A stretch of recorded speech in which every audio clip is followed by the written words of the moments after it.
Welcome to this episode of the Complete Curiosity Podcast. I'm Ralph Behnke and I'm joined by my co-host, Dr. Alan Watkins.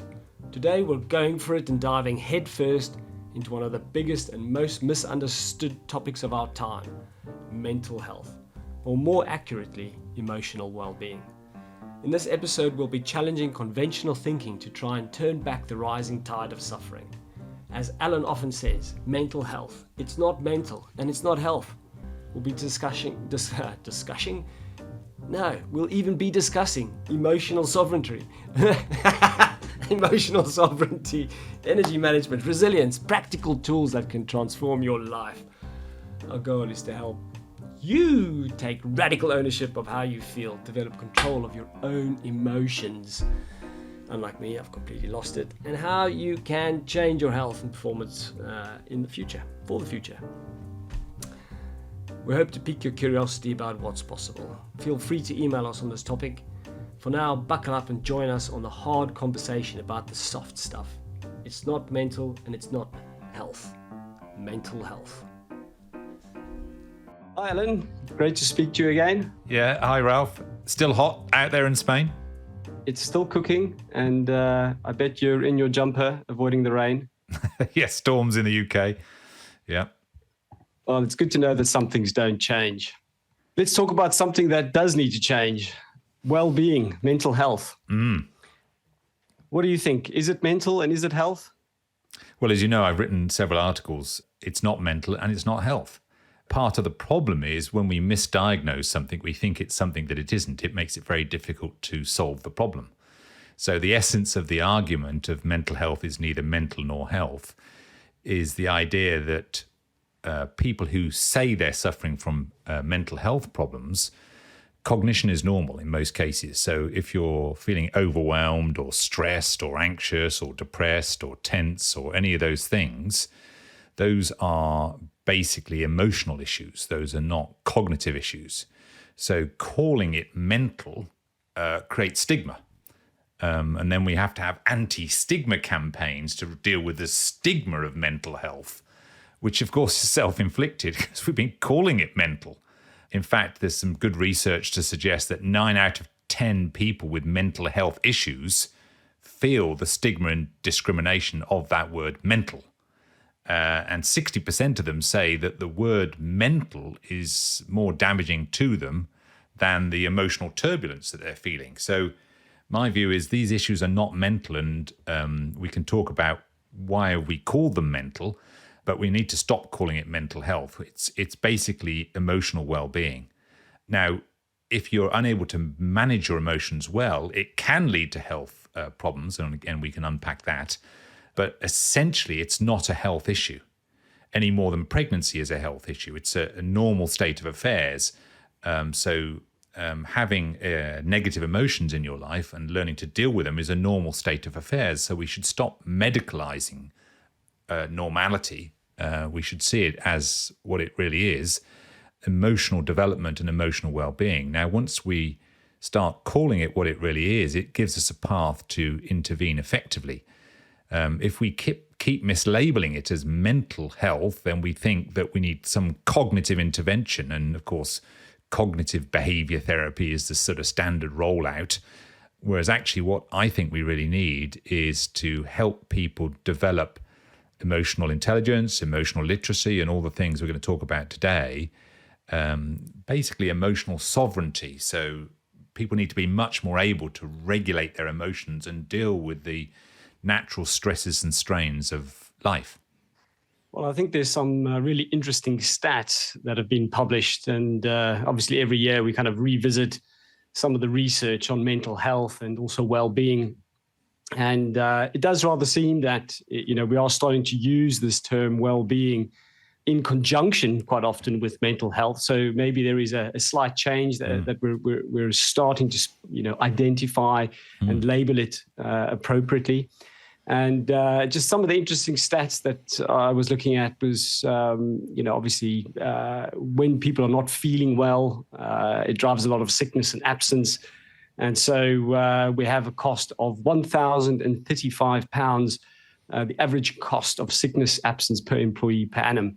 mental health delivers something like £7 in increased productivity. So when you improve, the well-being experience and improve people's ability to manage their health or their development, it's worth £7 increased productivity. I'm not quite sure what the time period is there, but it sounds like a lot of money.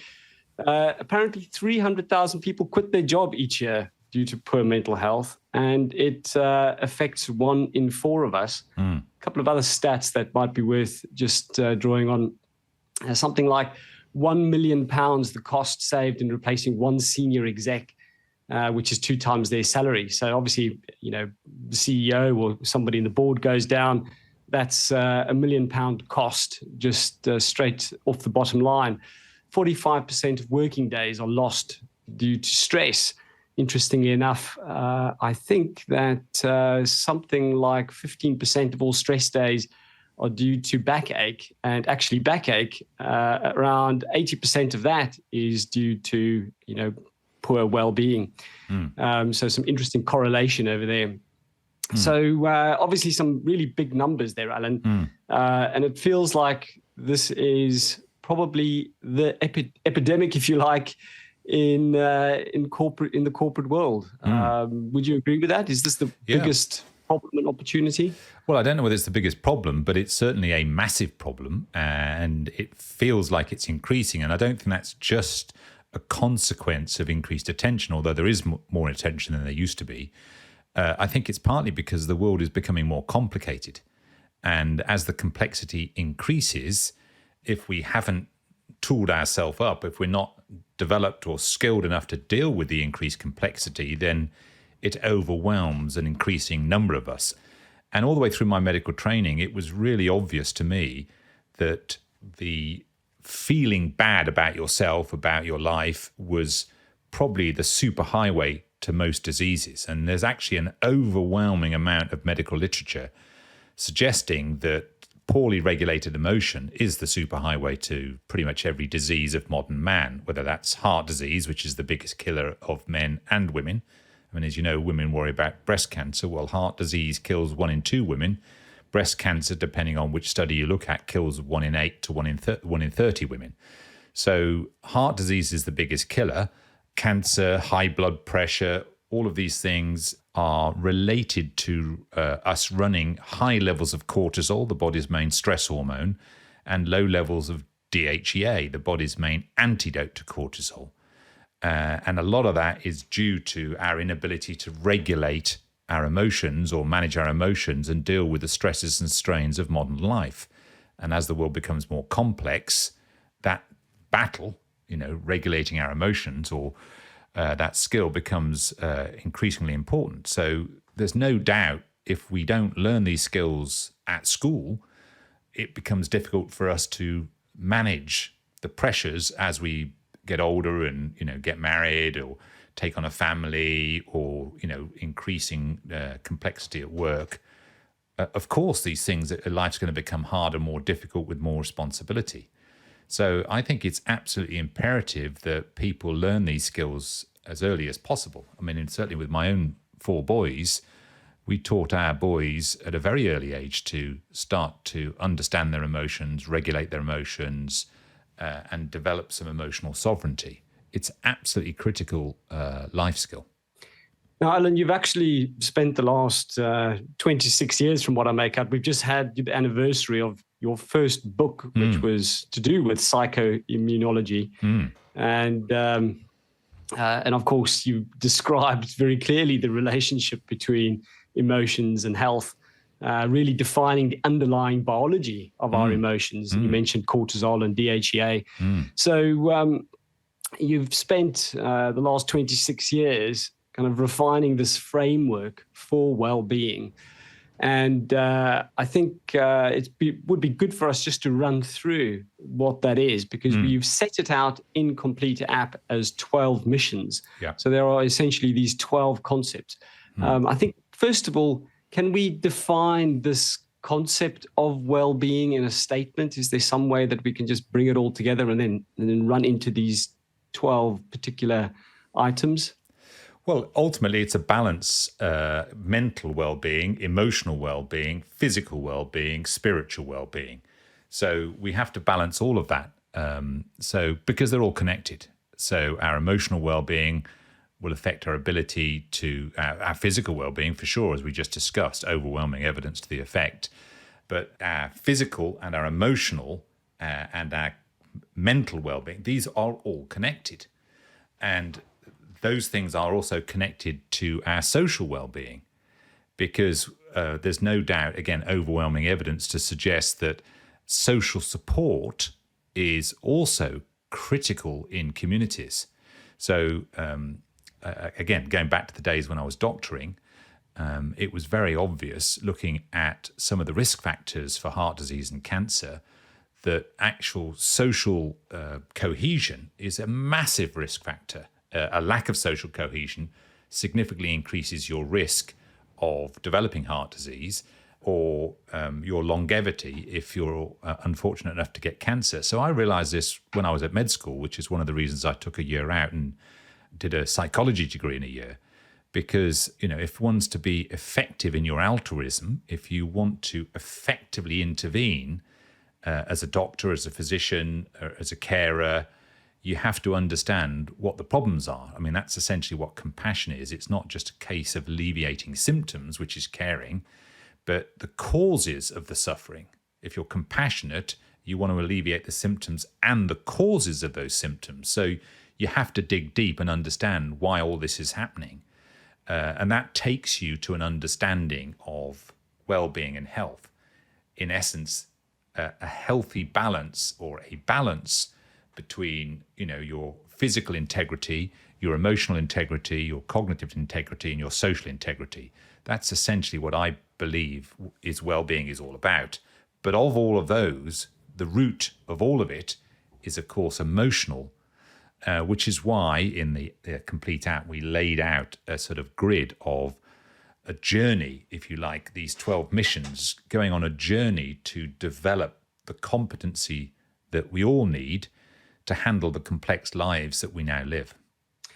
So the 12 missions start with a breaking down the importance of energy and being aware of your physiology. I think it actually starts with energy awareness, energy regulation. That's right. And it's been amazing to me, Ralph, that, energy is our number one resource as human beings. We can't do anything. If we're absolutely knackered and exhausted, and many people are today, you can't do anything. Certainly, it doesn't matter how smart you are, how clever you are, how much of an elite athlete you are. If you're exhausted, you can't deliver, you can't perform. So that's where the journey starts. So to get a control of your energy levels, it starts with a pre-step is, do I even notice my energy levels? I mean, am I even aware of how much energy I've got? And of course, most people aren't very good. I mean, we spent 25 years asking people, how much energy do you think you've got compared to age-matched peers? And basically, people are pretty poor at estimating their own energy levels. So, people say, full of beans, me. And then you measure it biologically and they're running on fumes. Or vice versa. They say, I'm absolutely exhausted, I'm running on fumes. And you measure it biologically and they've got almost a full tank of petrol. So people aren't very aware. So that's where the journey starts, is energy awareness. How aware are you of how much energy you've actually got? And you can biologically quantify this. So that's where the journey starts. So mission 1, the energy awareness. And a very simple thing that you can do is keep an account. Just start keeping a bank account. Start paying attention.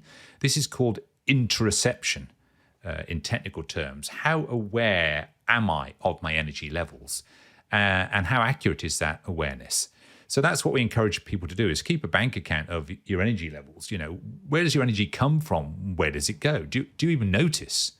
And it's amazing how people will look at their financial record, their bank statement, but they'll never look at their personal bank statement. What we call the skill is the e-bank, energy bank account. And sometimes you can just write 2 columns, what are all the deposits and what are all the withdrawals in your energy bank account. So start to identify, where do you get your energy from and where are you losing it? and then set up a sort of strategy for energy management in the second mission. But the first mission is just starting to notice. So energy awareness is kind of mission 1, and starting to manage your energy levels is mission 2.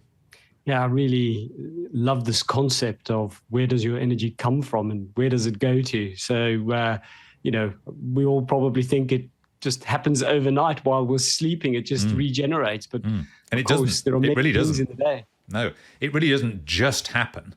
I mean, if you think about your mobile phone as a metaphor, if your phone is out of battery at the end of the day, just putting it on your bedside table and expecting it to be fully charged in the morning, I mean, you'd never do that with your phone, but that's what lots of people do in relation to themselves.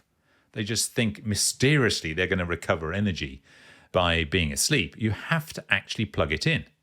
And the equivalent for a human being is you've got to restore your energy levels. So that takes some activity. With a mobile phone, it's literally the act of plugging it in. It's relatively straightforward. But with a human being, recharging your energy levels, you've got to actively do something. Now, sleep can help. And by the way, it's the quality of your sleep, not the quantity of your sleep. So all these, Apple Watch and all these other devices that we might wear that have these sleep algorithms, it's not the duration of your sleep that matters. It's the quality of your sleep. So that can help if you get good quality sleep. But if you're not sleeping that well, what is it you can do to improve the quality of your sleep? What other things? And, as a medical doctor, you get largely taught to focus on exercise and nutrition. Now, those things are important. You've got to exercise regularly and you've got to eat well. But we talk about the 3 big E's, which is exercise, eating, and emotion. So as a medical doctor, we were taught a little bit about exercise, a little bit about eating, but we hardly touched emotion. And emotion is most of where the game is. So I honestly think that in terms of your energy levels, emotion is the biggest of the 3 big E's: exercise, eating, and emotions. So if you think about it, Ralph, I mean, one might exercise 2 or 3 times a week. You might eat 2 or 3 times a day or more. But emotions are happening every single second of every single day. So when you look at the 3 big E's, exercise, eating, and emotions, it doesn't take a rocket scientist to figure out the one that's happening every single second of every single day is having the biggest effect. And that's the one we've been ignoring. So starting with energy awareness and energy management, if we just start to get a grip of our energy levels, that lays us a solid foundation to really address emotions, which is where most of the game exists. And then, of course, we move into energy regulation. So actually actively managing the system. I think one of the interesting statistics in one of your books is about the heart. So I think we've got something like 50,000 times the electromagnetic power or signaling, in the heart compared to the brain, and something like 5,000 times the electrical signaling in the heart compared to the brain.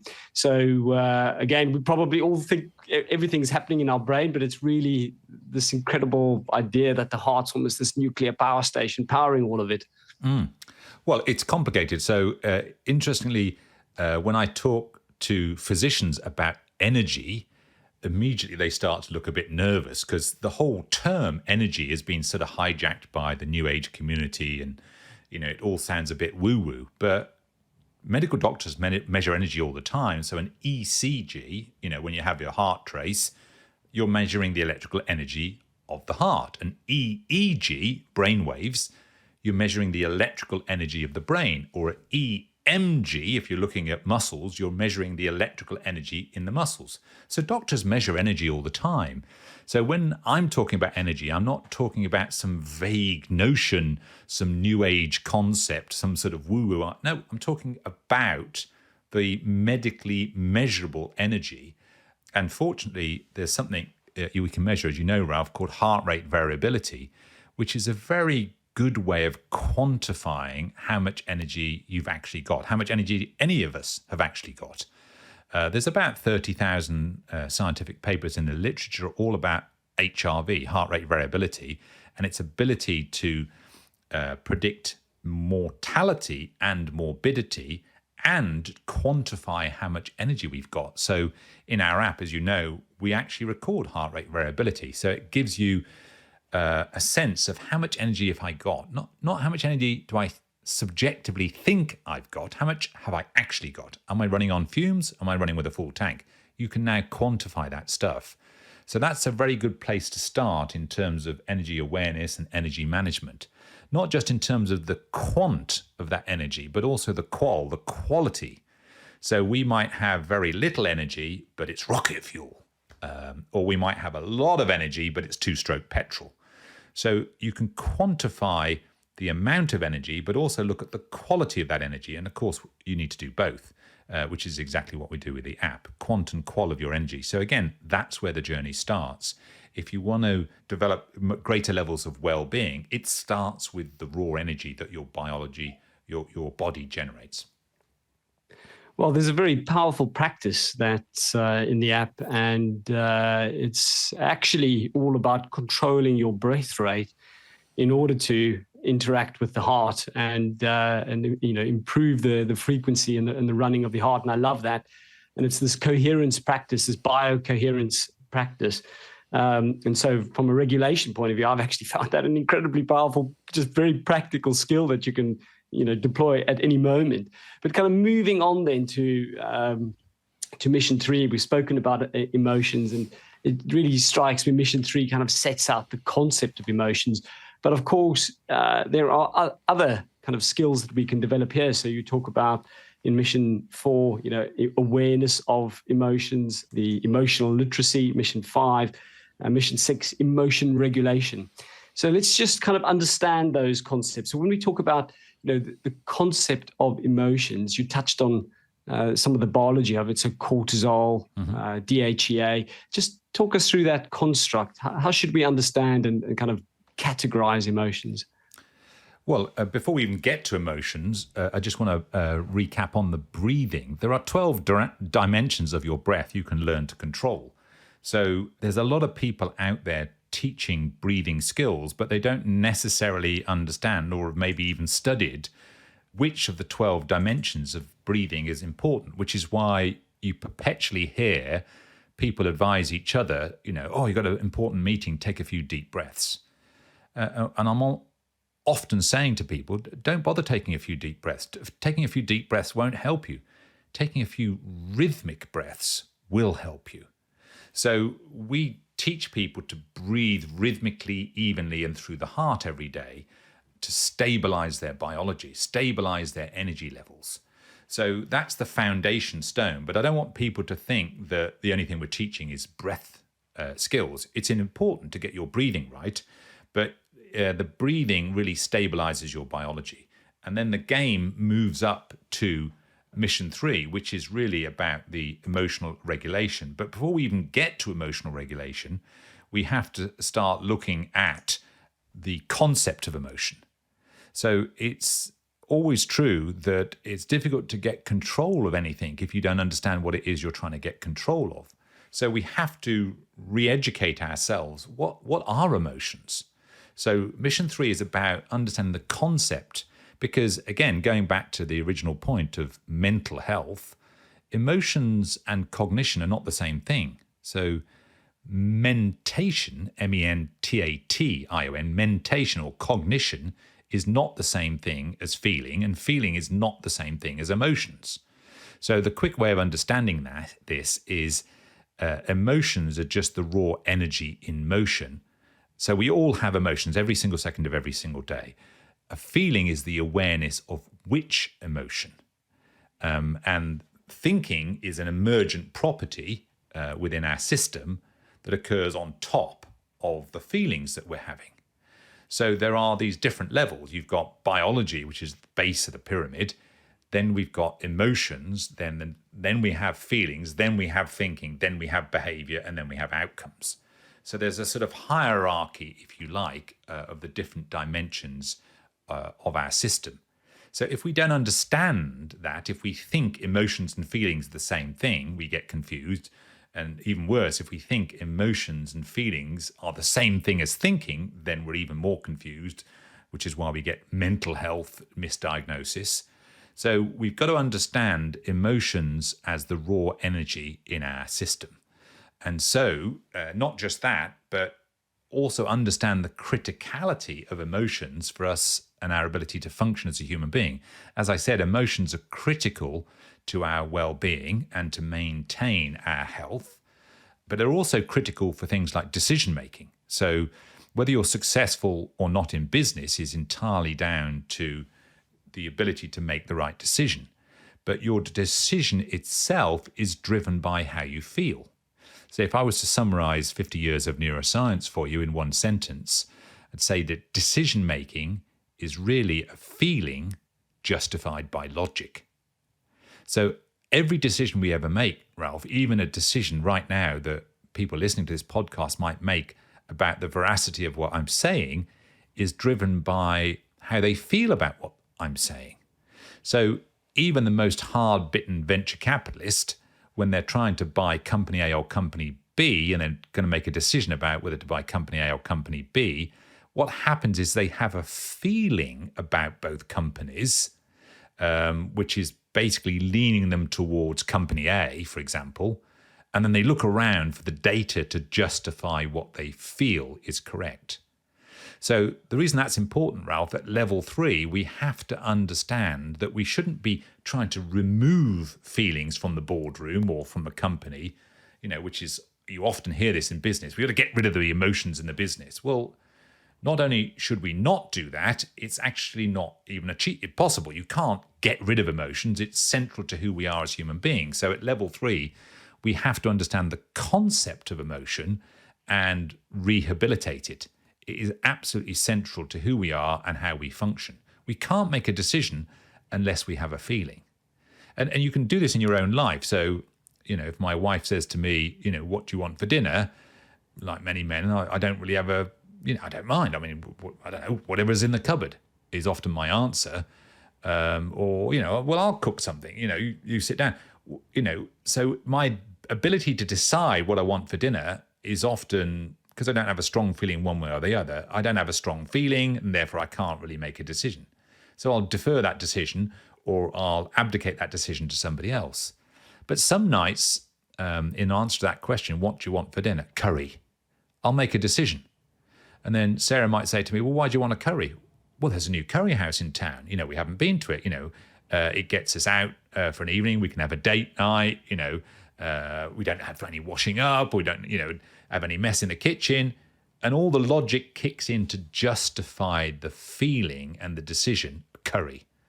So at level 3, if we understand the central role that emotions play in our life, then we start to study it more. So at level 4, okay, now we've understood it's critically important. Let's develop some awareness of what I feel. So can I develop that awareness? So do I know whether I feel up or down or positive or negative, almost sort of in general vector terms?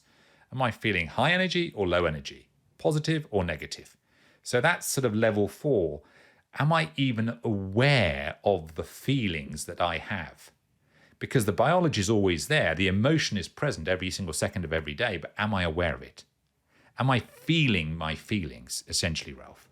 And then level 5 is moving from that sort of awareness or that emotional intelligence in its basic form to, okay, well, I'm aware that I feel sort of yucky in some way, but at level 5, I need literacy.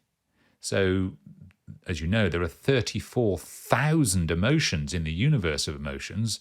Well, which planet am I on? Which emotion am I experiencing? Am I feeling frustrated or am I feeling irritated? And the reason that literacy is important is the antidote to frustration and irritation are different.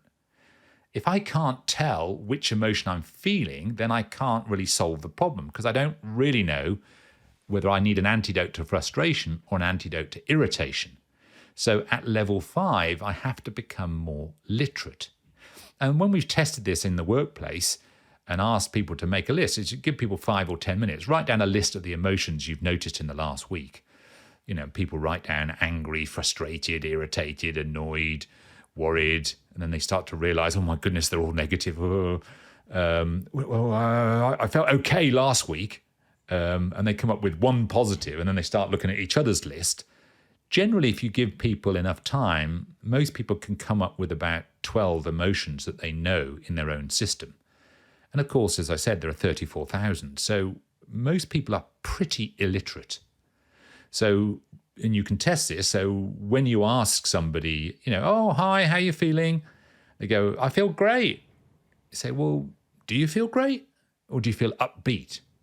Or do you feel super? Or do you feel excited? Or do you, that level of sort of forensic interrogation, most people can't answer. Oh, I feel frustrated. Do you feel frustrated? Or do you feel irritated? Or do you feel worried? Or do you feel peed off? Or, what do you feel? People can't discriminate. So that's at level 5, a lack of literacy. So most people, because we don't have these conversations at school, we don't teach this to our children, most people are profoundly illiterate in terms of their emotions. And so at level 5, it's starting to cultivate emotional literacy.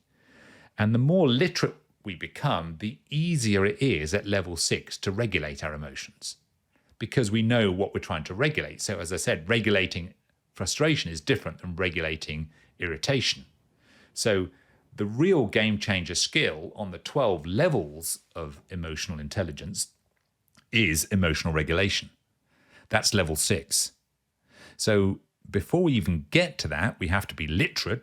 In order to be literate, we have to be aware. So literacy is level 5, awareness is level 4. At level 3, the concept of emotion has to be rehabilitated. And all of that's based on level 2 and level 1, which is the foundation stones of energy awareness and energy management. Yeah, and there's such a compelling idea here, tying together the experience of an emotion, which obviously you've described as a feeling, but really understanding this in terms of its biological origins. For me, anyway, it kind of gives me a view that I can interact with it. It's kind of given it something real that I can understand. So that's really beautiful, the way you've put together the experience of understanding where energy comes from, where does it go to, how we can actually regulate it using breathing and the interaction between breath and the heart, and between the heart and the brain in terms of frequencies, and then kind of tying that together with the emotional experience and broadening it out through increasing our literacy, and then learning how to essentially regulate, deciding. You mentioned, what planet are you on? So the universe of emotions, you've got all of these emotions labeled as planets and stars. And kind of, tying that to that biological experience, I found really powerful as an idea. And so, this ability to regulate, actually, it's quite tangible. It's not as difficult as I once thought it might be. It's not as difficult. And so for most people, what they're feeling is what's called a subjective experience, which basically means I'm the subject. So anger, if we take anger as an example, the anger's got me. I haven't got it, it's got me, right? I'm feeling angry, it's got me. And so in terms of regulation, there's this process called subject to object. So to get control of the anger, we have to objectify it. We have to take what is essentially an inner experience, the anger, and sort of cough it up and objectify, look at it and study it. So it is possible to interact and, start to understand one's own anger, not in terms of, where does it come from? How was I mistreated as a child to give me so much anger all of the time? I mean, that's an interesting psychological process if you want to lie on the couch and study that bit, the origins of the anger. But we think there's a much more practical route, which is actually just deal with it, regardless of why you've got it. I mean, that's a deeper exploration. Let's just deal with it in the moment. So let's look at the anger, and the more we study it and the more we understand it, then we can start to get a grip of it. So in the books I've written and also on the app, I've given people a lot of ways of actually interrogating the anger. There's a skill called the mastery skill, which is where we start to objectify the features of any emotion, whether it's anger or exuberance. And the reason for doing that is it enables you to get hold of it. So if we take a positive example like confidence, now a lot of people would benefit from feeling more confident. Certainly when we've coached sports people and Olympic athletes and professional soccer players and so on, is a lot of them perceive that confidence is just like the cloud, like the weather. It comes and it goes, and it's sort of a mysterious thing. And if they've got confidence, they're on form, or if they've lost confidence, they've lost form, and it's all a bit of a mystery. But it's not a mystery at all, really. Is you can objectify it, understand it, get a grip of it, and reinstall it. And if you reinstall confidence in your system, you can actually operate with confidence every single day and make your confidence independent of the circumstances around you. Now, when I tell people that, they think, oh, that's a bit delusional then. I'm confident even though everything suggests I shouldn't be confident. Well, no, I just want to make a distinction. It's possible to be confident even in the face of defeat, even in the face of setback, which is the nature of resilience, essentially, is can I maintain confidence even though I've got knocked back a bit? And of course, most people, because they've got very little emotional literacy, very little emotional regulation at level 6, therefore they never get to level 7, which is emotional resilience. Can I get knocked over and restore my confidence even though I've had a setback? Most people can't do that. So, and that's why they get into these mental health problems, because they've got no resilience, they've got no emotional resilience, and that causes them to start to struggle. So if I understand what confidence is, because I've described it, I've objectified confidence, and I've reinstalled confidence, then I can bounce back quicker, because I ultimately have taken control of how I'm feeling, and I've reinstalled a positive emotion, even as some things have gone wrong, and I've bounced back. So resilience, which is a level 7 skill, is the ability to bounce back quickly. Now, if it takes me 3 months to bounce back after I've been knocked over, I'm not very resilient. But if I can bounce back in 3 days, I'm super resilient. So at level 7, the level 7 skill, emotional resilience, is the ability to restore a positive emotional state, even though circumstances would suggest I should continue to feel negative. Yeah, so resilience seems to be the key to maybe kind of wrapping all of this up into long-term health and well-being. With resilience, what are some of the key things that you would say people can do to actually improve their ability to bounce back at speed? Well, as I say, the reason we've mapped out these 12 missions is you start at mission 1 and you gradually work up mission by mission, learning the skills. There's skills at every single level. So many years ago, and I wrote a LinkedIn post recently about this, the first time Daniel Goleman came to the UK to talk about his new book back then, 20 odd years ago, Emotional Intelligence, I was keynoting on the same conference as Daniel. And he described sort of 4 or 5 dimensions to EQ, or emotional intelligence. But we think there are these 12 dimensions. So the skills that you build up, literally at level 1, the energy awareness, level 2, the energy management, and so on, you build up all the skills at all these different levels. And so at level 7, there's this shift skill. Can I move from one emotion to another? And can I do that when I want to, on demand? Now, most people have never learnt that ability. So, somebody might say to me, oh, I'm feeling really frustrated today. And I could say to them, okay, I want you now, right now, to move from the planet of frustration to the planet of joy. Now, most people can't do that. Why not? Because number 1, I don't understand what frustration is. Number 2, I don't understand what joy is. And I certainly don't understand how to get from frustration to joy. So I intellectually understand the question you're asking me, but from an experiential point of view, I can't move from one emotion to another on demand just because you've asked me to. And you say, well, why not? Because I've just never learned how to do that. And that's why people are stuck. It was we've never learned these skills of how to shift on demand.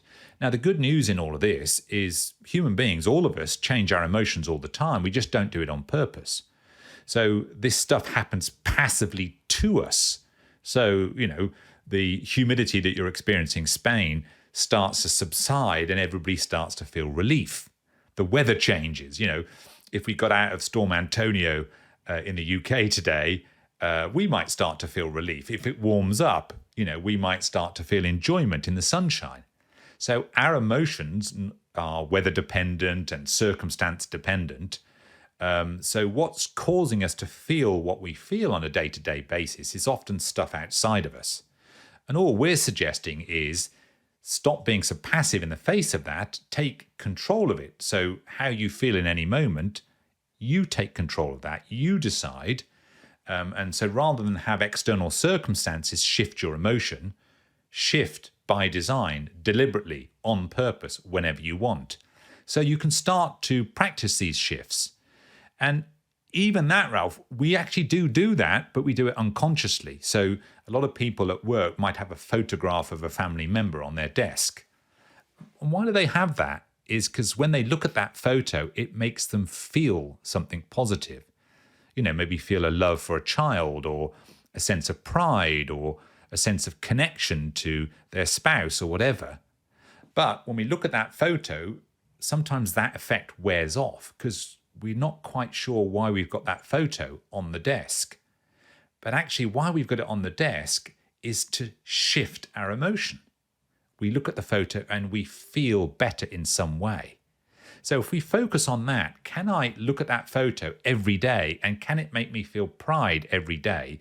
And if I feel pride at looking at the photo of my child, how long can I hold on to that feeling of pride? Or is it a momentary thing where I momentarily think something about my child and the emotion that I then feel is a few seconds? Can I feel pride for a minute? Can I feel pride for 2 minutes, for 3 minutes, for 5 minutes? How long can I sustain that? So people just haven't done this practice. And so for most people, emotions, just like the weather, it comes and it goes. There's a shower, a storm, suddenly the sun appears, and then the clouds appear again, and it's all out of their control. And all we're really suggesting is to take back control of all these phenomena, take control of your inner life, develop much greater levels of emotional resilience, and the key practice is this shifting ability from one planet to another. Yeah, and obviously, we're kind of experiencing the ups and downs and ins and outs of life at every moment. So it does rather kind of feel quite powerful being able to, practice the ability to bounce back fast. Because ultimately, being in a sad, sorry state, it probably isn't very productive for most of us. But not only is it not very productive, it impairs our performance and it actually damages our health. So, it's perfectly natural when things go wrong is to feel bad. So that's perfectly natural. I'm not saying you can never feel bad again. I'm just saying, how long are you stuck on the planet of bad? How long are you stuck on the planet of anxiety? How long are you stuck on the planet of guilt or grief or depression or any of these things? And what happens is most people get blown by the sort of environment around them, their family, their boss, their customers, their working environment. They get blown off course to a negative planet, and then they get stuck there. And of course, they narrate the planet to their colleagues or their family members. They get home at the end of the day and get that wonderful question, how was your day? And then what they start to do is rehearse their negativity. Oh, you wouldn't believe the day I've had, Ralph. Oh, it's been a nightmare. And even though that narrative is justified, all it's really doing is reinforcing the gravity on that negative planet. So they get stuck there even more strongly. So rather than reinforcing the planet, when we get home at the end of the day, can we shift ourselves off the planet? So even if we've had a terrible day, what is our ability to get off the planet of terrible or depressed or worried and get to a more constructive planet that's better for our performance and better for our health? And if you don't practice these things, you'll find that over time, we just get stuck more and more on the negative planets, inadvertently reinforcing the gravity of those planets through a constant narration of how difficult life is. And that's how most people end up being. And that's, as I said, the superhighway to disease, which is why we then start to fur up our arteries, give ourselves high blood pressure, increase our risk of cancer and all of these types of things as we push our cortisol level up and drop our DHEA. And mysteriously, all of these things are preventable if we start to get a grip of the interior world that exists with these 12 skills of emotional and social intelligence. So moving on then, we have this idea of self-motivation. So is this related to our drive, our purpose? Yeah. So certainly related to our drive. So let's imagine we've developed these energy awareness at level 1, management at level 2, awareness of emotion at the concept of emotion at level 3, the actual emotion we're feeling. We started to feel our feelings at level 4. We've developed some literacy at level 5. We started to regulate our emotions at level 6. We've developed the ability to bounce back at level 7. So this is giving us control of our own inner life. And so at level 8, can I use my emotions to drive me forward? So it's bringing the emotions to heal, if you will, and to drive me forward. So if we take anger as the example, can I transform the anger into something more positive and useful to me, like determination? So anger is not per se wrong. It's just a signal. It's a note to ourselves, if you will, that something's wrong and we need to do something about it. I feel angry. There's some injustice in the world and I'm angry about that. Okay, acknowledge the anger, shift the anger into determination, and then use the determination to self-motivate. That's what level 8 is for, because the very purpose of an emotion is to drive action, good or bad. It's just our action is more effective if we're determined than if we're angry. So the ability there is to move from a negative version of that planet or that emotion and go to a positive, light determination, and then use the determination to drive us forward to restore fairness, if you will, to use that example. So that's what level 8 and then the mission 8 is really about, is being able to use your emotional energy to affect change in your life for the better, or the lives of the people around you, your friends, your family, your work colleagues, or the people that you serve. So that's what mission 8 is really about, using your emotions to drive better outcomes for yourself and everybody else.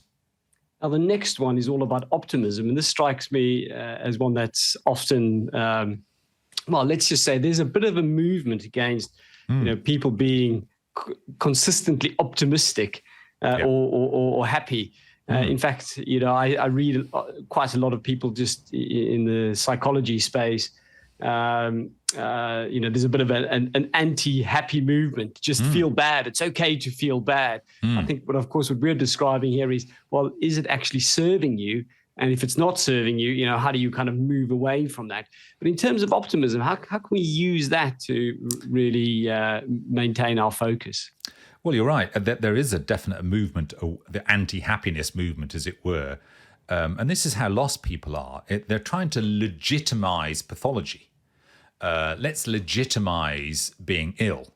And because in this sort of swamp of judgment and where we are in the woke culture and the anti-woke culture and the judgment and the inclusivity and all of that, is we're trying to reclaim all aspects of negativity, whether that's, our physical form or our emotional turbulence, and try and make it okay.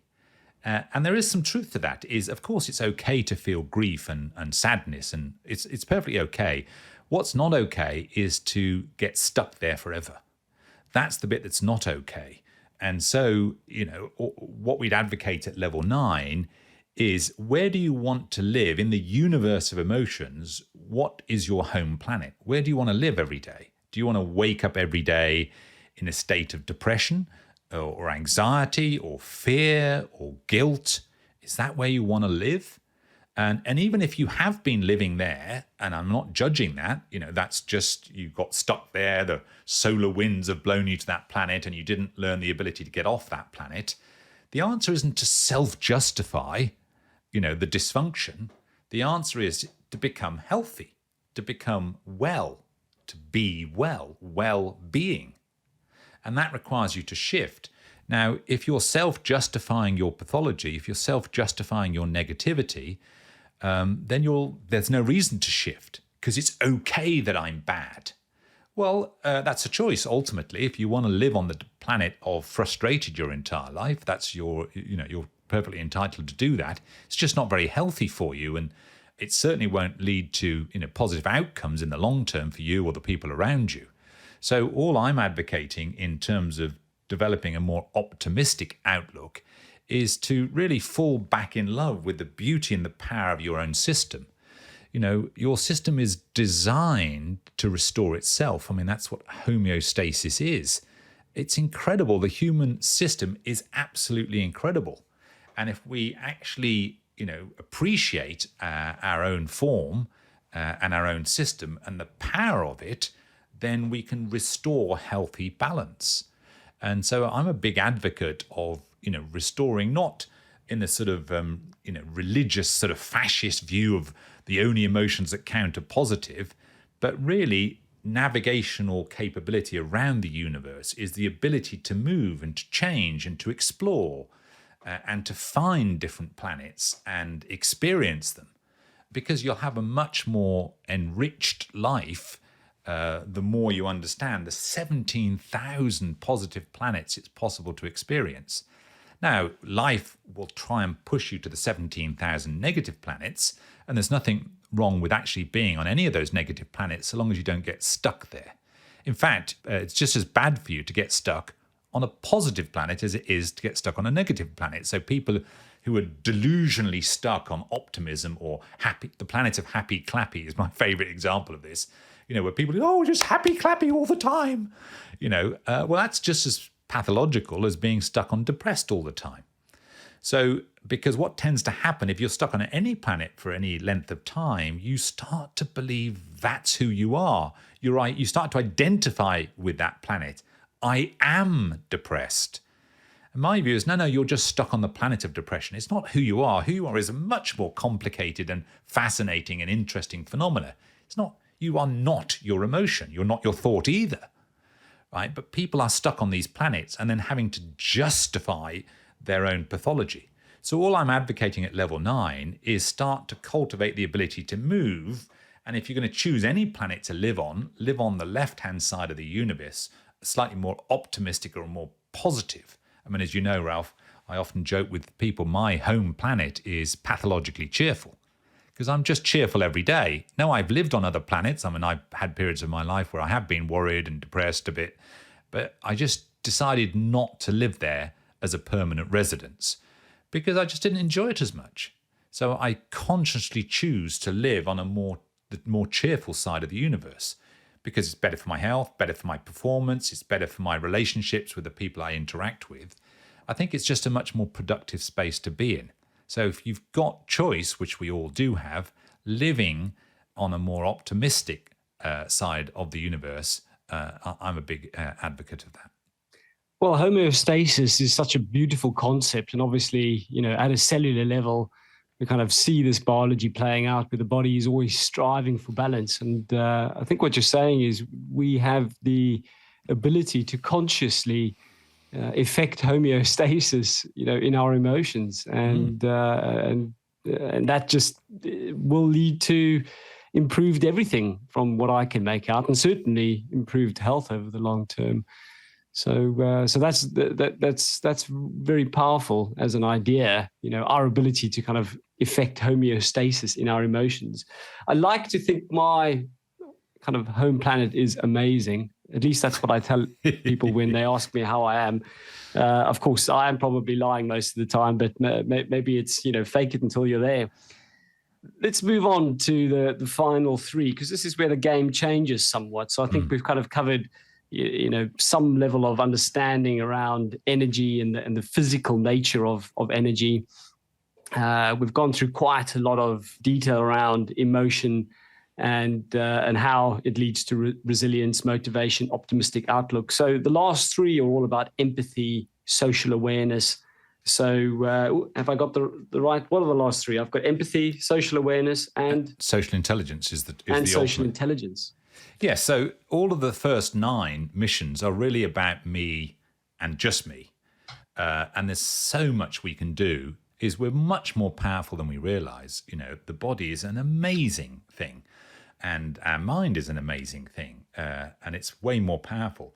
So the ability to regulate and live on a much more productive planet is all within our gift. And then ultimately, none of us live in a cave. We're all social animals. We live in relationship to each other.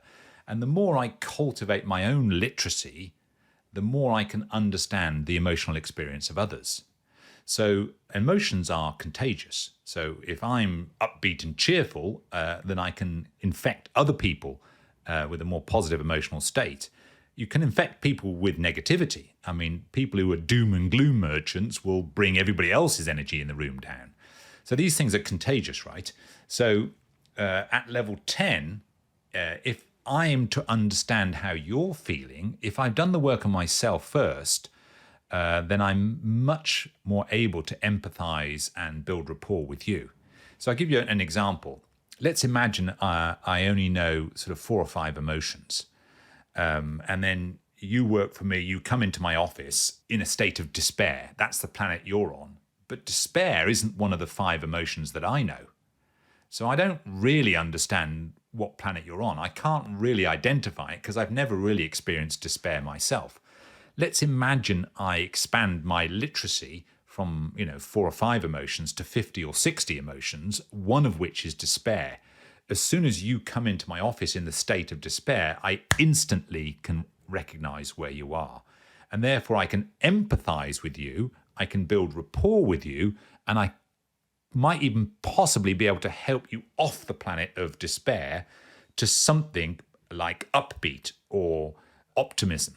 So actually, my ability to empathize with you, to connect with you empathically, is driven by my understanding of myself, which drives my understanding of you.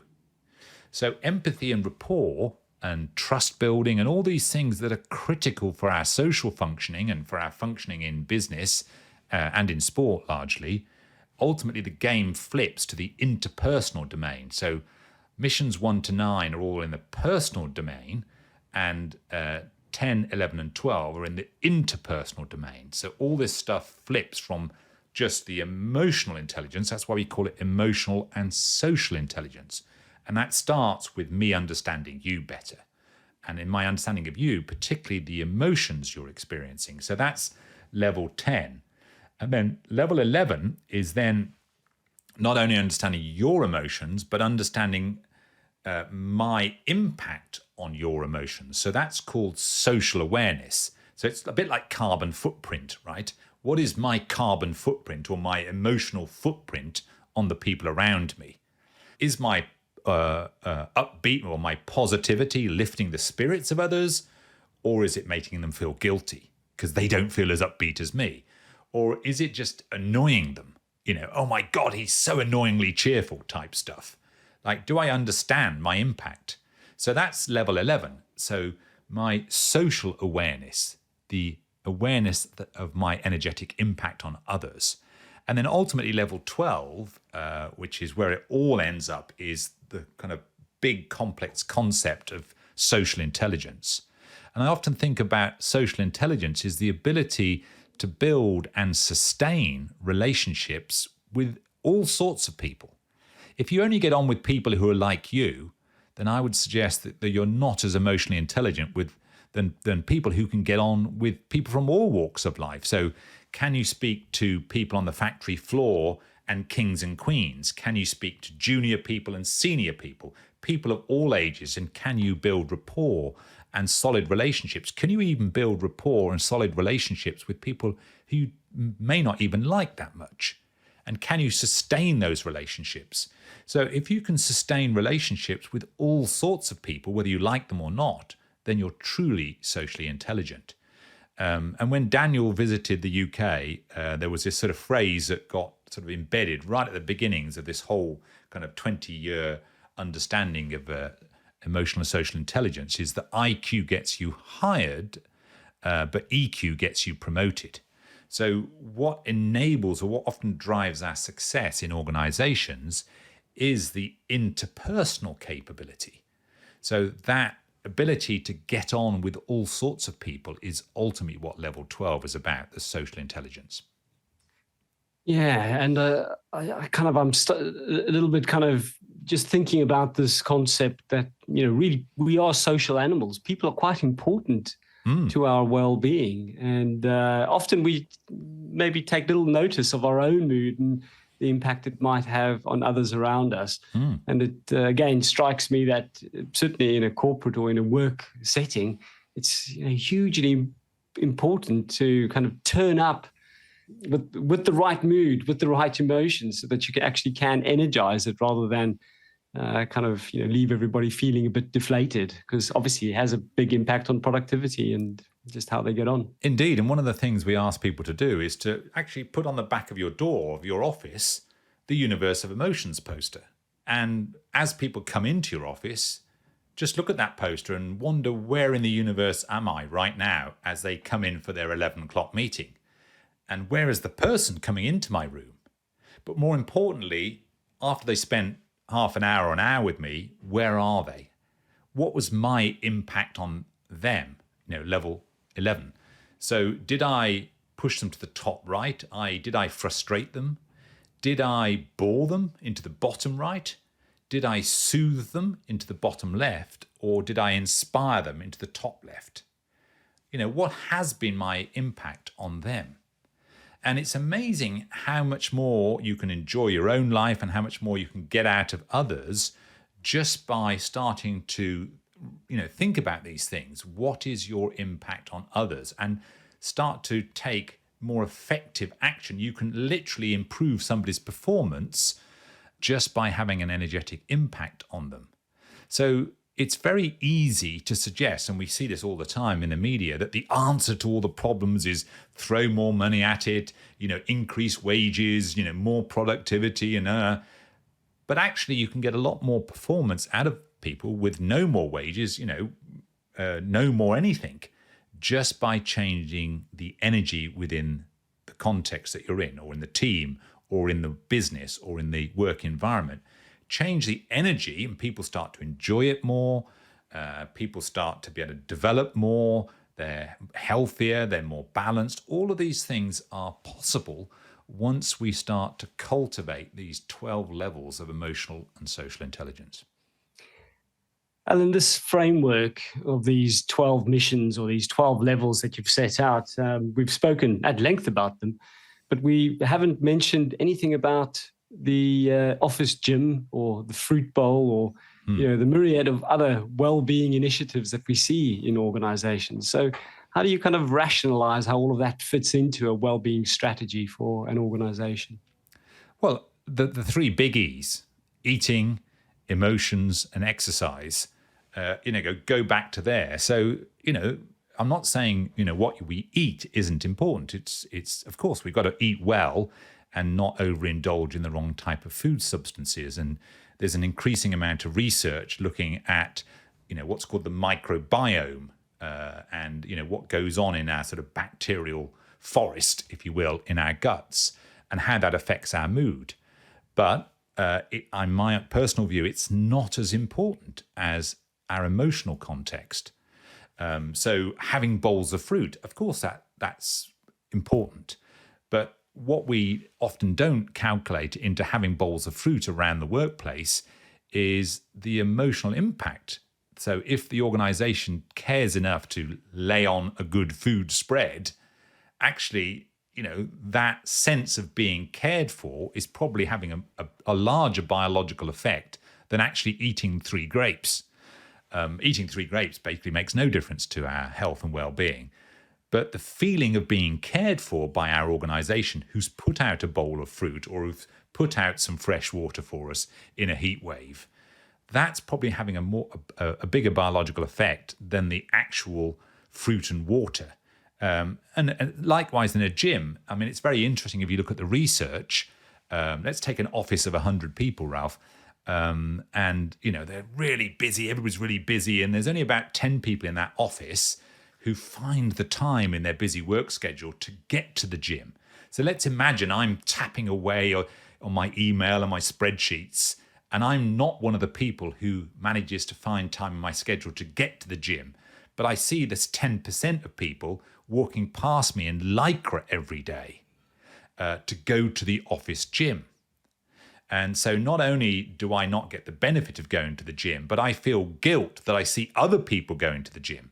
So when you look at the research, often putting a gym in place makes the data worse, because you've got 90 people not only not going to the gym, but feeling guilt because they see 10 people going to the gym and the 90 aren't going to the gym. So now they've got the not going to the gym and the guilt about not going to the gym. So when you measure the data gets worse. And that's largely what we've been seeing, despite all these incredibly well-intentioned initiatives, which in and of themselves can be helpful, but a lot of times they're counterproductive because they make the data worse. Why? Because we're missing the elephant in the room here, which is emotion, right? We've got to feel better more of the time. And so we need to grasp that, which is what we've largely been talking about. And it's easier than you might imagine, as we've discussed, to change how you feel. And that really is the game changer. Take ownership of how you feel, develop these skills, change how you feel, live on a planet that is more helpful and more productive to you and everybody else. And if we get a grip of that one and put it alongside all of these other well-intentioned initiatives, then we really will start to change the data on emotional well-being. Well, I think you're really describing a foundation way of being. You talk about be brilliant every day on one of your TED Talks, and it strikes me this kind of 12 mission or 12-step, 12-level framework kind of gives us a way to be more sophisticated versions of ourselves. And everything in there is incredibly practical and really accessible because, of course, we do breathe all the time. We do experience energy in motion all the time. We do get knocked down and need to stand back up. And so, resilience and optimism are kind of quite interesting concepts to become aware of at that level. And I think what I've also found very powerful is really just the idea of having an impact on others. So, empathy and being able to connect, but then also just having this idea of, well, what am I leaving them with? What is the emotion that I'm actually leaving behind in the room? So it's certainly given me some very interesting skills that I can leverage, at will. So thanks for taking us through that, Alan. I think it's been a very eloquent description of the 12 levels, the 12 missions, the journey to well-being. And, I think everything is in the complete app. And what's beautiful about it is all of the practices are there as well. So it really does bring it to life. I think that's a wrap. Yeah, it's been a pleasure talking to you today, Ralph. And I just hope that some people download the app and realize there's a lot more they can do to improve the quality of their life, their health, their well-being, their fulfillment than they realize. Well, and affect all of those around them and hopefully live the good life. Alan, thank you very much. Pleasure. Thank you, Ralph.